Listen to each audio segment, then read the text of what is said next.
Hello, Leo, Sun, Moon, Rising, and Venus signs. Kamusta kayo? Sana po ay nasa mabuti kayong kalagayan. Welcome back po sa Star Tarot. At kung bago kayo dito, welcome din po kayo. Please subscribe, like, share my videos, and leave me a comment kung nakaresonate kayo. So, Leo, first card ninyo, the portal. Ayan, adventure, ancestors calling, sabi dito, are you ready? Ayan, so parang tinatanong na kayo ng universe. Sa ngayon, handa ka na ba? Kasi siya, handa na para sa'yo, handa na siya para tulungan ka, ikaw, handa ka na ba? Diba? So parang merong calling na sa inyo dito na get ready. Okay? Paghandaan mo na to, maging handa ka na. Kasi, kumbaga, baka lahat naka-align na, no? At handa ng universe na simulan, no? Yung journey mo na ito. Okay? So, what else? We have the moon. What if your strangeness is actually your brilliance? Wow. Di ba nga, yung bawat isa sa atin, di ba? Merong uniqueness. At kadalasan, no, yung uniqueness natin, yun ang nagaano sa atin. Yun ang sikat, no, sa atin. Yun ang nagiging dahilan ng minsan ng ano natin, extra power over others. Yun yung nagpapa ang tawag dito, nagbibigay ng kinang sa atin, 'di ba?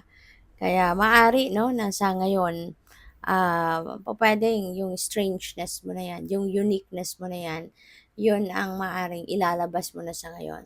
Maaaring magkakaroon ka ng pagkakataon para mai-share 'yan sa ibang tao. Kaya maaaring may mga taong mamamangha dito sa'yo, maaaring merong, magugulat, and feeling ko dito marami din ang tao na parang they will be looking up to you, 'no? Give to the mind and it gives back. Ayan. So, you're going to be inspirational sa ngayon. 'Di ba? Maaaring marami kang taong may inspire. Maaaring marami kang tao ngayon na mabibighani, no? At hahangaan ka nila, parang ganon. Feeling ko din dito, you will be inspired, no? In taking action towards whatever it is, no? Na gusto mo din na mag-unfold, no? Mangyari sa buhay mo.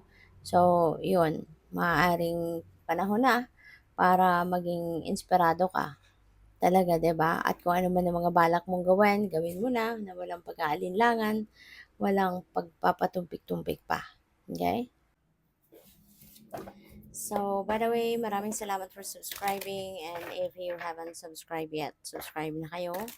And also, maraming salamat din for not skipping the ads. Malaking bagay po yan sa akin. And also, please click the join button sa baba ng video kung gusto niyo na mag-join kayo sa membership. Salamat. So, we have truth be told. Ayan, Leo. This is a calling para sa'yo to be true to yourself. Okay? Maging authentic ka sa sarili mo. Kung ano talaga yung totoo mong nararamdaman, i-honor mo yan, ilabas mo yan, i-express mo yan, isabihin mo yan or ipakita mo yan, 'di ba, sa iba.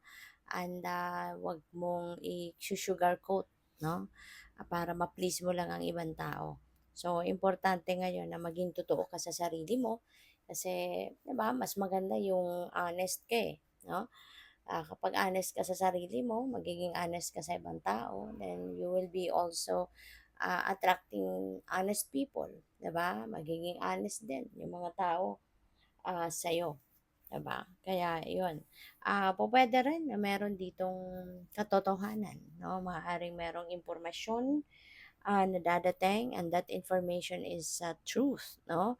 Yung makakarating sa iyo sa ngayon. Deep knowing, ito yung ano mo, ito yung kaalaman mo, no? Marami ka ng alam sa buhay, marami ka ng pinagdaanan, 'di ba, sa buhay, at marami ka ng natutunan, no? You've got a lot of lessons learned in life. You've got a lot of knowledge, no, wisdom na napulot sa iba't ibang klaseng experiences mo in your life in the past. Kaya maaari na sa ngayon magre-resurface ang mga yan at pwedeng gagamitin mo na yan sa mga sitwasyon mo sa ngayon. Maybe you're going to apply those knowledge, no? And you're going to apply those um, mga wisdom ninyo, no, sa inyong sitwasyon ngayon. Dito na ninyo yan mai-apply. So, that's good, no? Kasi finally, 'di ba? Kumbaga may lalagay mo na sila sa practice. So, we have higher power. Ayan. So, si higher power, this is a reminder, no, sa inyo na meron ditong downloads of information, downloads of inspiration na dadating, and that will be coming from the universe, that will be coming from the divine, at yan ay makakatulong sa inyo, no, sa inyong sitwasyon. That is guidance para sa iyo, no, ng divine universe. So we also have no place like home. Siguro ang iba sa inyo nami-miss, no? Nami-miss niyo na yung sarili ninyong tahanan, nami-miss niyo na yung mga mahal ninyo sa buhay. Maybe kung nasaan ka man sa ngayon, maybe that is your temporary na tinitirahan, no? Temporary shelter ninyo. Kaya maaring nami-miss niyo na yung sarili ninyong bahay, no? Parang ganon. Kaya kasi 'di ba kahit gaano kaganda, gaano ka-luxurious yung tinitirahan ninyo, kung hindi yan yung sarili ninyong tahanan, 'di ba? Iba talaga. Parang iba talaga yung ano, iba talaga yung pakiramdam, 'di ba? Parang you're feeling strange, 'di ba? Kung ikaw ay ano, nandoon sa ibang ano, sa ibang lugar, 'di ba? Um, Pupuwede rin ano, na ang iba sa inyo dito siguro, yung parang nasasabi ninyong no place like home, it's because siguro ang iba hindi kayo komportable sa kung ano ang meron kayo sa ngayon, you know?